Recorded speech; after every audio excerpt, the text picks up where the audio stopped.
Bəli, bu rəsmdə sən də belə çəkə biləcəksən. Qabiliyyətə ehtiyac yoxdur. Çünki 8 yaşında uşaq da bunu çəkə bildi. Bu gün sənə 2 dəqiqənin içində burun çəkməyi öyrədəcəm. Götür karandaşı, başlayaq. Bu arada rəsm dərsləri keçirəm və portret sifarişləri qəbul edirəm.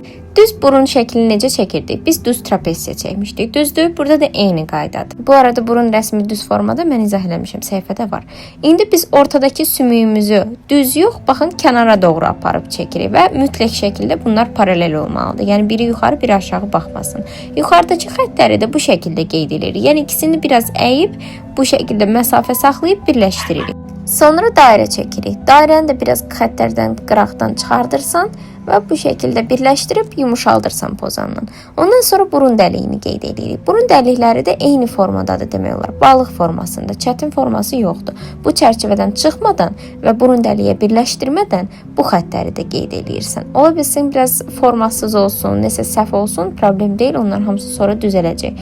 Çünki bunları mən indi birləşdirdim. İndi formalara və kölgəyə keçəcəm. Burun dəliyi mən tünd qələmlə qeyd edirəm və sadə qələmlə möhkəm qələmə basmadan burnuna ton verib barmağımla yayıram, amma məsləhət görərəm ki, siz qubqa ilə yayasınız ki, xəttləriniz qalmasın. Sonra baxın bu hissələrdən burun dəliyin yuxarısına bir balaca açıq xətt qaldı. Gördünüz, ora dəymədim. Onu açıq saxlayıb qalan hissələri daha da tündləşdirirsiniz. Gördüyünüz kimi bu hissələri də qeyd etmək istəyirəm ki, daha aydın olsun. Siz də kölgələri ver, ortada açıq hissəni saxlayırsınız. Qalan hissələrə kölgə veririk. Burnun qırağında sağ tərəfində gördünüz mü, mən işıq saxlamışam, kölgə verməmişim. Ancaq sol tərəfə kölgə vermişim. Çünki işıq sağ tərəfdən vurur. Bunları qeyd edəndən sonra sadəcə yayacaqsınız. Bunları yayandan sonra sadəcə get-gedə tündləşdirəcəksiniz. Bir də harda kölgə var, üstündən keçəcəksiniz. Gördünüz?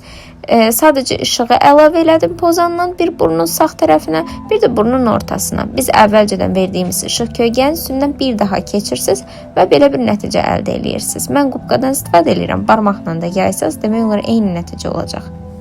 Gördünüz, bu qədər asandır. Bundan sonra nə izah edeyim? Məncə dodağa keçək.